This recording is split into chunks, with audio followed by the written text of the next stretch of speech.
What is the essence of enlightenment?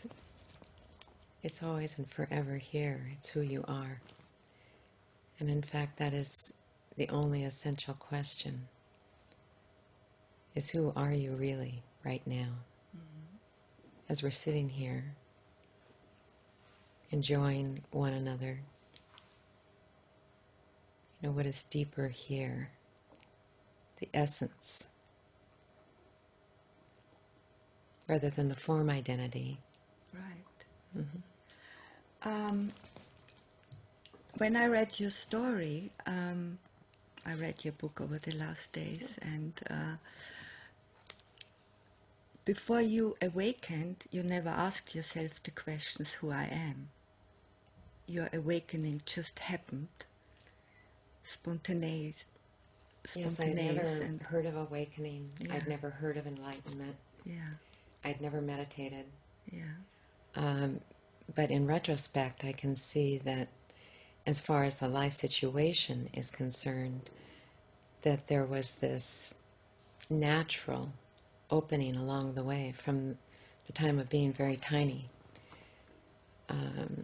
becoming present in the body through the type of business that I was involved in. Yeah.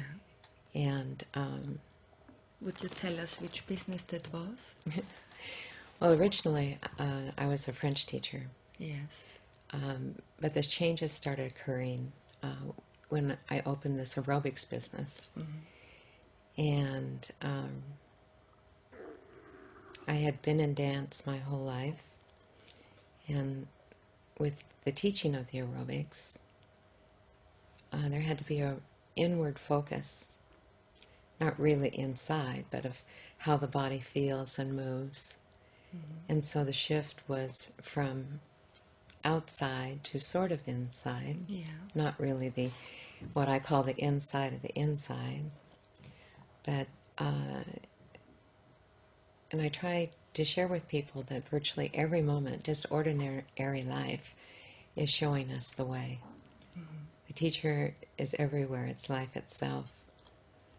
And if we would just pay attention to it, especially when we're awakening, we tend to separate out a satsang experience or being with a teacher, and then leave that moment and enter ordinary life. And, that teacher's within us always, but it's also presenting itself constantly. If we can be present and open, really open to the unknown. It's just so easy to forget to be present. Well, the mind wants to. The mind comes in and takes us away, and yes, and it's such an ingrained habit, living that way. Yes. Your entire life, of course. We have lived with this primary delusion of being this separate sense of self ever since our parents, taught us to point to the body and say, I. We were programmed. Yes. And then that individual sense of self projects itself as constantly in time, never, hardly ever present, unless there is some beautiful circumstance where the veil falls away a bit. But it's only a habit. It is, a big habit. So everything started in an aerobic class you gave, and you had a runner's high. Could you explain what happened? That was actually not an unusual experience. It was rare. And I'm sure many of our listeners have experienced that. And I need to point out also that there's nothing causal in what I'm saying, that a runner's high did not cause this or that. But whenever you are present in this manner and the mind drops, in that particular instant, everything shifted into slow motion. Yes. And perhaps if you've ever come close to an automobile accident, or maybe during one of these, the latest trend of trance dancing, there's this, every time warps and slips into slow motion. And just beyond that thin and almost trance-like veil, you know, the pure eye of this divine is actually courting you. And if you're caught, you know, it's a miracle. This isn't something that, and it's you. Yes. It's not something that you need to search for and find.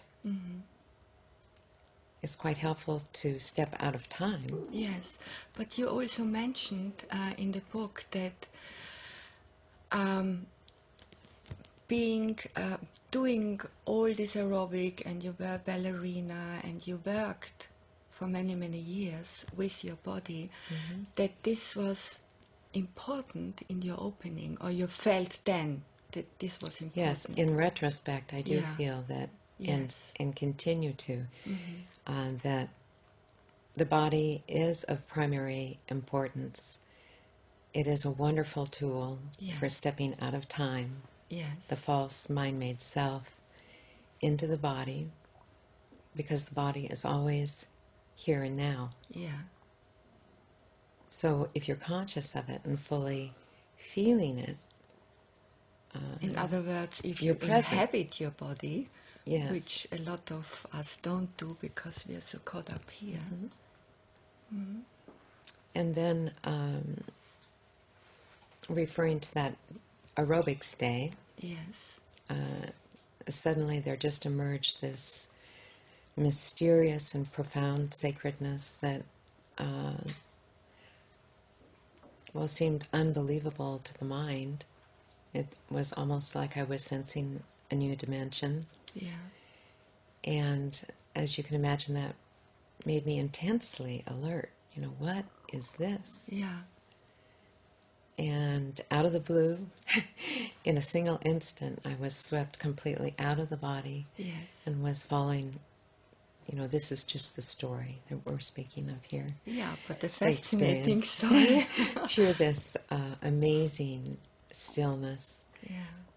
And then all conscious experience vanished. So you were reabsorbed by the absolute, I guess. And your body, you said... I was fully who I am, beyond consciousness and beyond unconsciousness. And when consciousness reappeared, I was no longer sourced in the body. You know, here I was with a business named, an aerobics business named Body by Katie. And in an instant, I had neither body nor Katie. You know, it was quite bewildering. I had no idea what had occurred. The body was somehow far above me and seemingly unaffected. So there was and still teaching aerobics. And there was no reference. You all of a sudden didn't have any reference point. Right. So how was that? Well, there was this profound sacredness that I am, a deep stillness, an ecstatic bliss, which eventually just becomes a calm joy that is ever present. It's who I am. It's who we are. Essence of who we are. Regardless of what's taking place in the life situation, regardless of what's happening with the body named Katie and the life situation, it's always here. We don't have to attain it. It's ever present, and it's caused by nothing. How could it be? It's already here. And we speak of eternal joy.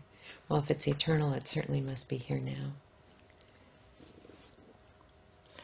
Yet we believe we only can realize that by grace. Well, this is an interesting question that you're pointing to, because as soon as there is a practitioner who is trying to become something or to realize in the future something more of who they are, you've moved into time and experience. And that's how we have really gone about life and everything.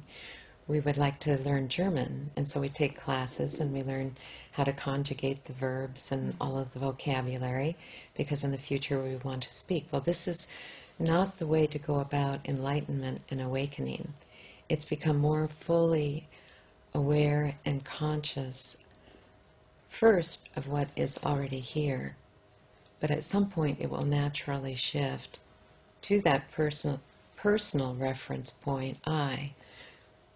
Who is that? Yeah. Is it true that it's pointing to the body only? Mm-hmm. Who are we really at the core? So the question is, who am I? Like yes. Raman Maharshi said, yeah. And I've used that in the teachings frequently, because it is so successful.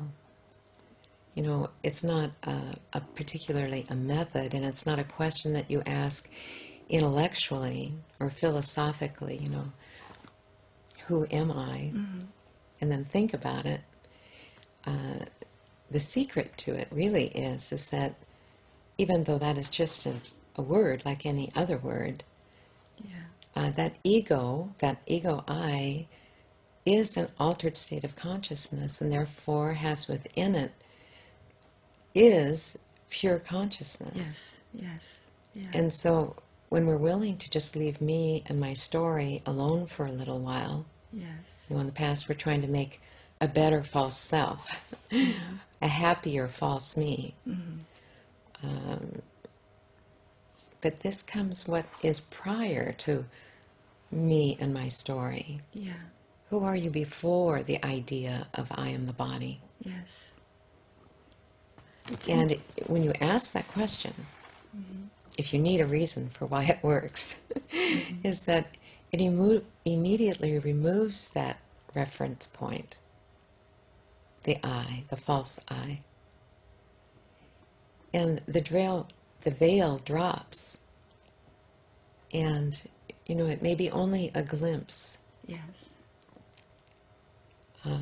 And this is actually quite normal for people. You know, they may have a glimpse of this, a satori perhaps. Mm-hmm. But if they will continue with this one simple question, free to everybody to ask, that altered state of consciousness within your presence, not quite right there, right? Within your presence, dissolves. Mm-hmm. And the pure I alone remains. No separation. And everything is this. Our old life was concerned with our, perhaps, nature, with all that can be contacted by the physical senses. Mm-hmm. Well, the body's beautiful and key for initial awakening, but who are you prior to the body experience? Who is this I? And if you will ask this question, and instead of seeking enlightenment, actually just seek ask that. This question. Yes. Yes. Yeah. Who is that? Mm-hmm. Follow it home mm-hmm. to where it never left. Yeah. You know, always here. So let's go back for a moment, Katie. So when this experience happened, or when the shift happened of your perception, did you know what was going on? I had no idea what was going on. How did you find out? You said you never read books. Well, I didn't even know what to call it. What caused you? What to call it. Oh, right. You know, you need at least awakening or enlightenment or self-realization. Yes. To go looking for a guide. But you see, that was the blessing of it. It was impossible to pick up concepts or any beliefs I looked for spiritual teachers and met with them, and clergy, and psychologists, and even psychiatrists, to ask, this question, what has happened? And also to communicate, that just as we wake up from a nightmare and feel completely relieved to discover that we've only been dreaming,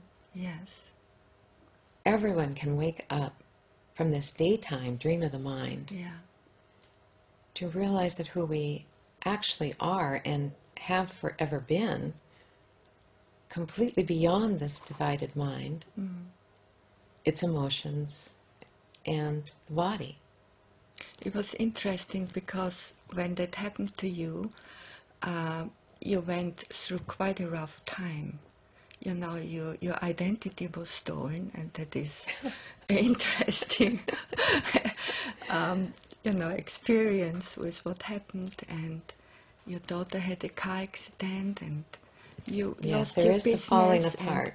It was completely falling apart. And or rather than, now I can look at that those were not times of destruction, but rather more like the cocoon of the butterfly falling away. Yes. The greater life that we are just made way for the new. Every aspect of my life transformed. We don't go about transforming our life situation to be in alignment as this. It naturally transforms because you're no longer looking through this veil.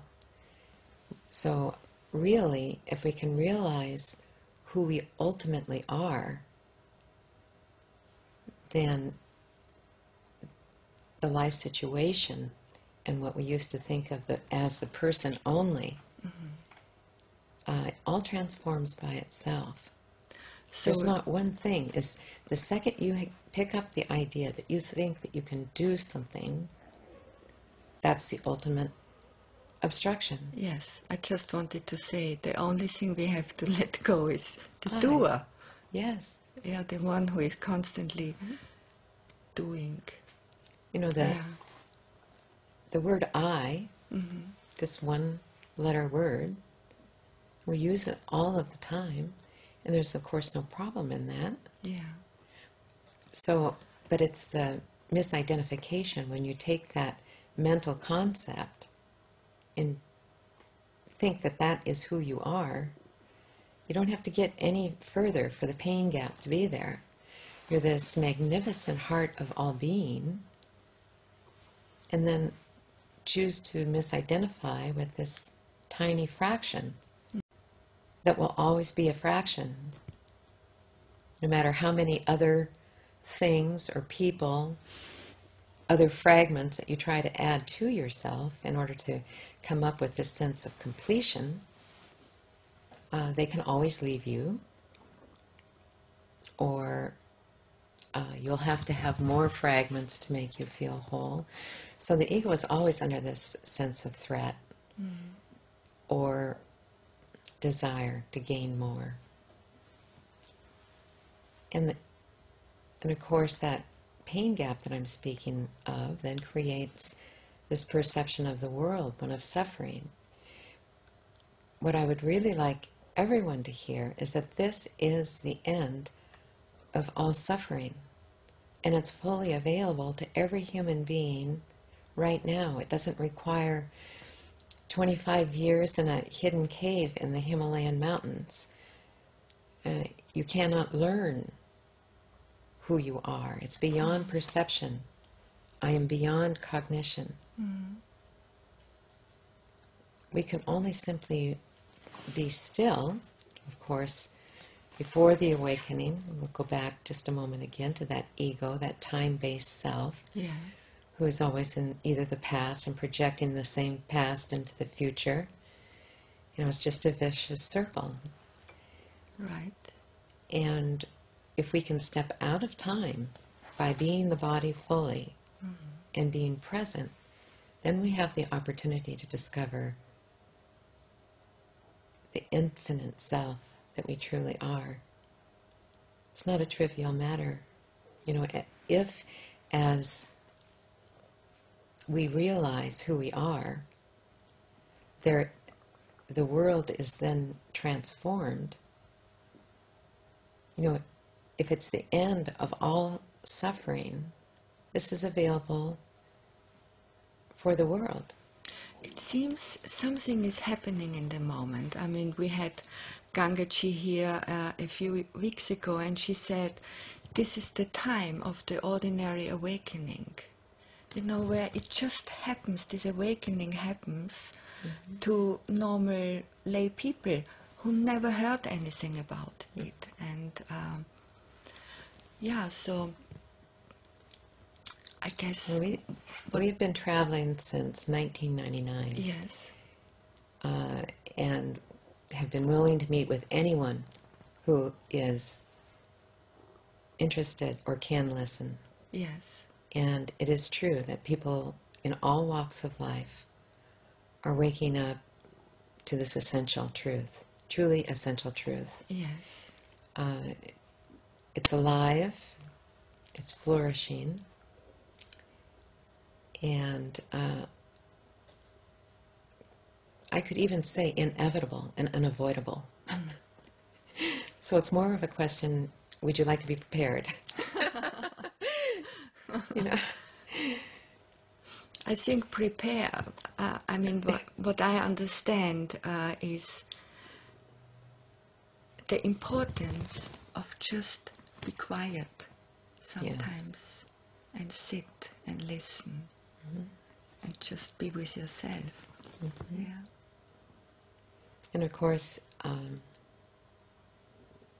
if you're sitting silently perhaps in nature, you know, the mind will still ramble on and on through association. I remember being here before, but I didn't really like the person I was here with. Yes. You know, and all the psychology. You see, this is what drops.